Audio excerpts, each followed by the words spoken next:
Tirupati national సంస్కృత యూనివర్సిటీలో దారుణమైన ఘటన చోటు చేసుకుంది.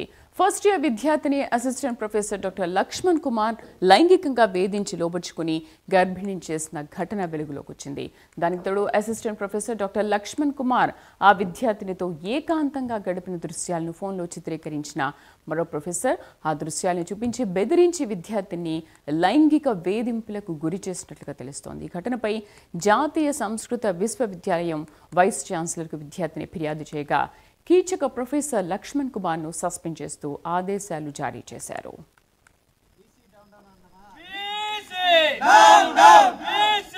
అతి పుణ్యక్షేత్రమైన తిరుపతిలో నేషనల్ సంస్కృత యూనివర్సిటీ వద్ద దళిత విద్యార్థికి అన్యాయం జరిగి లైంగికంగా ఇబ్బంది పెట్టిన ప్రొఫెసర్ లక్ష్మణ్ కుమార్ని వెంటనే సస్పెండ్ చేసేది కాదు, ఆయన్ని ఉద్యోగంలో నుంచి కూడా తొలగించాలనేది కూడా మేము ఎన్ఎస్సీ నుంచి డిమాండ్ చేస్తున్నాం. ఎందుకంటే లైంగికంగా వేధించడం కాకుండా ఇంకో ప్రొఫెసర్ మాతో ఉండండి అనే వేధించిన దళిత విద్యార్థికి న్యాయం జరగాలనేది మేము హెచ్చరిస్తున్నాం. న్యాయంగానే జరగకపోతే ఏడీ బిల్డింగ్ ముట్టడిస్తామనేది కూడా ఈ సందర్భంగా హెచ్చరిస్తున్నాం. నా పేరు శివబాలాజీ, ఎన్ఎస్సీ తిరుపతి జిల్లా అధ్యక్షుడు.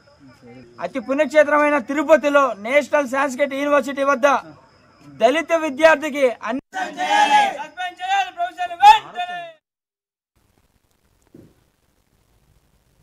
మనం చూస్తున్నాం. తిరుపతి నేషనల్ సంస్కృత యూనివర్సిటీలో దారుణమైన ఘటన చోటు చేసుకుంది. ఫస్ట్ ఇయర్ విద్యార్థిని assistant professor doctor Lakshman Kumar లైంగికంగా వేధించి లోబర్చుకుని గర్భిణిని చేసిన ఘటన వెలుగులోకి వచ్చింది. దానికి తోడు assistant professor doctor Lakshman Kumar ఆ విద్యార్థినితో ఏకాంతంగా గడిపిన దృశ్యాలను ఫోన్లో చిత్రీకరించి మరో ప్రొఫెసర్ ఆ దృశ్యాలను చూపించి బెదిరించి విద్యార్థినిని లైంగిక వేధింపులకు గురి చేసినట్లుగా తెలుస్తోంది. ఈ ఘటనపై జాతీయ సంస్కృత విశ్వవిద్యాలయం వైస్ ఛాన్సలర్కు విద్యార్థిని ఫిర్యాదు చేయగా కీచక ప్రొఫెసర్ లక్ష్మణ్ కుమార్ను సస్పెండ్ చేస్తూ ఆదేశాలు జారీ చేశారు. యూనివర్సిటీ నుంచి పూర్తి సమాచారం మా కరెస్పాండెంట్ రవివర్మ అందిస్తారు. రవివర్మ, అసలు ఆ విద్యార్థిని ఎన్ని రోజుల నుంచి ఈ మనోవేదనకు గురవుతుంది? ప్రస్తుతం ఆ ఫిర్యాదులో ఏమని తేలింది? శ్రీదేవి వల్ల నేషనల్ సంస్కృత విద్యా యూనివర్సిటీలో దారుణం చోటు చేసుకునింది. ముఖ్యంగా మనం చూడొచ్చు, నేషనల్ సంస్కృత యూనివర్సిటీ ఏర్పాటు చేసి దక్షిణ భారతదేశంలోనే ఒక విశిష్టమైన సంస్కృత యూనివర్సిటీ ఇది. ఈ యూనివర్సిటీలోనే వేలాది మంది పిల్లకాయలు కూడా విద్యార్థులు కూడా చదువుతూ ఉంటారు. అయితే గత ఏడాది ఈ ఒరిస్సాకు చెందినటువంటి విద్యార్థిని ఇక్కడ విద్యను అభ్యసించేందుకు చేరారు. అయితే చేరిన క్రమంలోనే లక్ష్మణ్ రావు, అంటే ప్రొఫెసర్ లక్ష్మణ్ రావు అసిస్టెంట్గా ప్రొఫెసర్గా పనిచేస్తున్న లక్ష్మణ్ రావుతో పాటు అతను అంటే తరగతుల నిర్వహణ విధానం వీటన్నిటిని నిర్వహించే విధానంలోనే ప్రొఫెసర్ల దగ్గర కొన్ని మార్క్స్ ఉంటాయని చెప్పేసి, అంటే ప్రాక్టికల్ మార్క్స్లు ఇవన్నీ కూడా ఉంటాయని చెప్పేసి పేర్కొంటూ ఉంటారు. ఈ క్రమంలోనే విద్యార్థిని సైతం ప్రొఫెసర్ లక్ష్మణ్ రావుతో క్లోజ్గా మోగుతూ వస్తున్న క్రమంలోనే దీన్ని ఆసరాగా చేసుకొని లైంగికంగా వేధిస్తూ వచ్చాడు. అయితే ఇతని ప్రొఫెసర్ కాబట్టి, విద్యార్థి చదువు కోసం వచ్చిన విద్యార్థి కాబట్టి ఏం మాట్లాడలేని పరిస్థితిలో, దయనీయ స్థితిలో లొంగినట్టు కూడా తెలుస్తూ ఉంది ఇక్కడ ఉన్న స్థానికుల సమాచారం మేరకు. అయితే దీనిని ఆసరాగా చేసుకుని ఏకాంతంగా, అంటే ప్రొఫెసరు విద్యార్థిని ఇద్దరు రూమ్లో ఉన్నదాన్ని ఇంకొక ప్రొఫెసర్, అసిస్టెంట్ ప్రొఫెసర్, ఇంకొక ప్రొఫెసర్ శేఖర్ రెడ్డి అనే ప్రొఫెసరు దాన్ని వీడియో చిత్రీకరించారు. అయితే వీడియో చిత్రీకరించిన పిదప దాదాపు అతనితో పాటు, అంటే లక్ష్మణ్ రావుతో ఏ విధంగా సన్నిహిత సంబంధాలు కొనసాగిస్తున్నామో అదేవిధంగా అలాంటి సంబంధాలే తనతో కూడా కొనసాగించాలని చెప్పి భావనతో అసిస్టెంట్ ప్రొఫెసర్ శేఖర్ రెడ్డి పేర్కొనడం, దాంతో ఒక్కసారిగా వారి ముగ్గురు మధ్య విభేదాలు రావడం, గొడవలు రావడం చోటు చేసుకునింది. ఈ క్రమంలోనే విద్యార్థిని సైతం గర్భవతి అని చెప్పి తేలింది. ఈ అనారోగ్య కారణంతో ఊరెళ్ళిన తర్వాత అక్కడ హాస్పిటల్లో ట్రీట్మెంట్ తీసుకుంటూ ఉంటే గర్భవతి అని తేలడంతోనే ఒక్కసారిగా విద్యార్థుల తల్లిదండ్రులు అయితే నివ్వెరపోయారు, దిగ్భ్రాంతి వ్యక్తం చేశారు. నేరుగా యూనివర్సిటీకి చేరుకున్న తల్లిదండ్రులు విద్యార్థికి జరిగిన అన్యాయం పట్ల యూనివర్సిటీ ప్రొఫెసర్ కృష్ణమూర్తికి అయితే ఫిర్యాదు చేశారు. ఇలాంటి యూనివర్సిటీలో ఇలాంటి అకృత్యాలు జరుగుతూ ఉంది, ఏంటి కారణం అని చెప్పేసి కూడా తీవ్రస్థాయిలో ధ్వజమెత్తారు. ఈ క్రమంలోనే విద్యార్థిని తల్లిదండ్రులు సైతం ఏం చెప్పుకోలేని దయనీయ స్థితిలో తిరిగి వాళ్ళు ఒరిస్సాకి వెళ్ళిపోయారు. ఒరిస్సాకి వెళ్ళిపోతూ తాము కంప్లైంట్ ఏమి ఇవ్వవద్దు, తమ పరువు ప్రతిష్టలు బయటపడతాయి అనేసి ఆ భావంతోనే వాళ్ళు కంప్లైంట్ ఇవ్వకుండా పట్టించుకోకుండా నేరుగా వెళ్ళిపోయారు.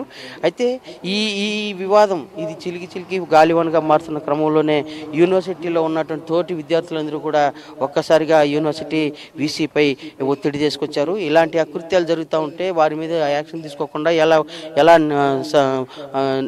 ఎలా నిలకడగా ఉంటారని చెప్పేసి భావంతో విద్యార్థులందరూ కూడా తీవ్ర ఒత్తిడి తేవడంతోనే ఒక్కసారి మళ్ళీ యూనివర్సిటీ వీసీ అంటే ఇన్ఛార్జ్ వీసీగా ఉండే కృష్ణమూర్తి వెస్ట్ పోలీస్ స్టేషన్కి అయితే ఫిర్యాదు చేశారు.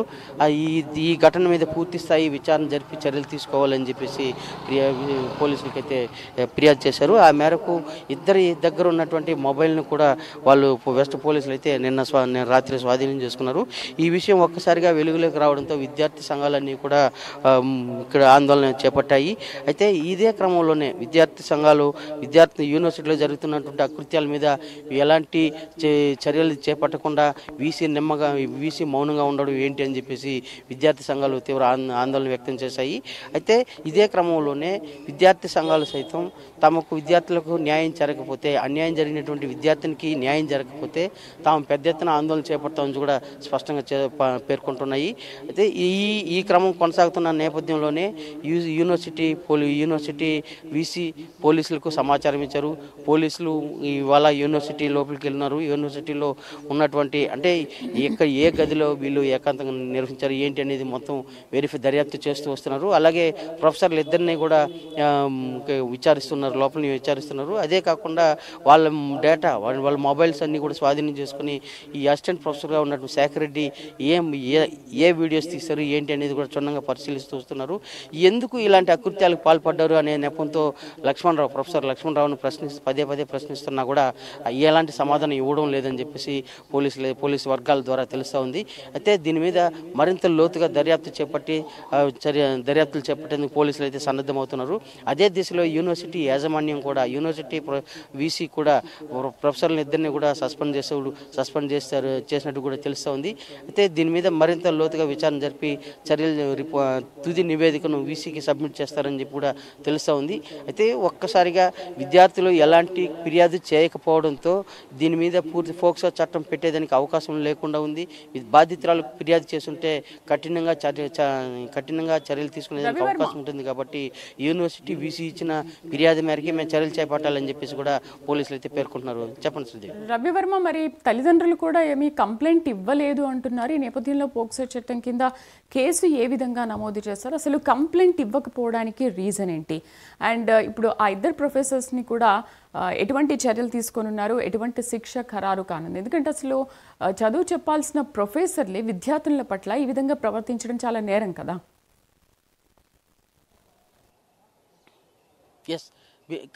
ఇవాళ యూనివర్సిటీ యాజమాన్యం అయితే వారి మీద చర్య తీసుకునింది. ఈ ఘటన మీద పూర్తి దర్యాప్తు చేపట్టి తుది నివేదికనిచ్చినట్లయితే కఠినంగా వ్యవహరిస్తామని చెప్పేసి యూనివర్సిటీ వీసీ కృష్ణమూర్తి గారు ఆదేశాలు జారీ చేశారు. ఈ నేపథ్యంలో పోలీసులు విచారణ చేపడుతున్నారు. అయితే ఫోక్సో చట్టం పెట్టేదానికి అవకాశం లేకుండా ఉంది. ఎందుకు కారణం అంటే బాధితురాలు ఫిర్యాదు చేస్తుంటే కఠినంగా వ్యవహరించే అవకాశం ఉంటుంది.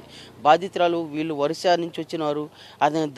తదనుగుణంగా ఇక్కడ స్థానికంగా ఈ పోలీసులు సైతం ఎక్కడికి వెళ్ళాలి, ఎవరికి కంప్లైంట్ చేయాలి అనేది ఎవరికి చెప్పకుండా పోవడం, వాళ్ళకి తెలియకుండా పోవడం.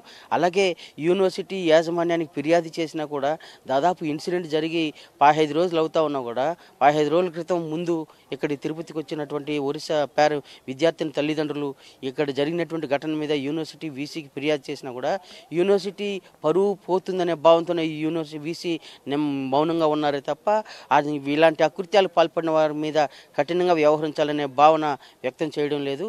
దీని కారణంగానే ఇన్సిడెంట్ జరిగి 15 రోజులైనా కూడా బయటకు పొక్కకుండా తొక్కిపెట్టే ప్రయత్నం అయితే చేశారు. ఈ క్రమంలోనే విద్యార్థి సంఘాలు విద్యార్థులు అంటే యూనివర్సిటీలో చదువుతున్నటువంటి తోటి విద్యార్థులు, మహిళా విద్యార్థులు ఇలాంటి అకృత్యాలు పాల్పడినటువంటి ప్రొఫెసర్ల మీద ఎందుకు చర్యలు తీసుకోలేదని నిలదీయడం, అలాగే యూనివర్సిటీలో ఉన్నటువంటి విద్యార్థి సంఘాలకు పేర్కొనడం. అంటే సాంస్క్రిట్ విద్యా యూనివర్సిటీలో విద్యార్థి సంఘాలకు తావులేదు.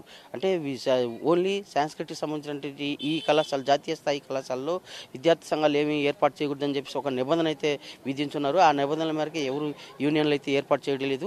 అయితే తోటి విద్యార్థులందరూ కూడా ఆవేదన వ్యక్తం చేస్తూ యూనివర్సిటీ వీసీని నిలదీయడం, అలాగే ఈ అనదర్ యూనివర్సిటీస్ అంటే ఇక్కడ ఈ ప్రెమిసెస్లోనే ఎస్వి యూనివర్సిటీ ఉంది, ఆ యూనివర్సిటీలోని విద్యార్థులందరూ కూడా వచ్చి గేటు ప్రాంగణం బయటనే ఆందోళన రాత్రి 11-12 చేశారు, ధర్నా నిరసన వ్యక్తం చేశారు.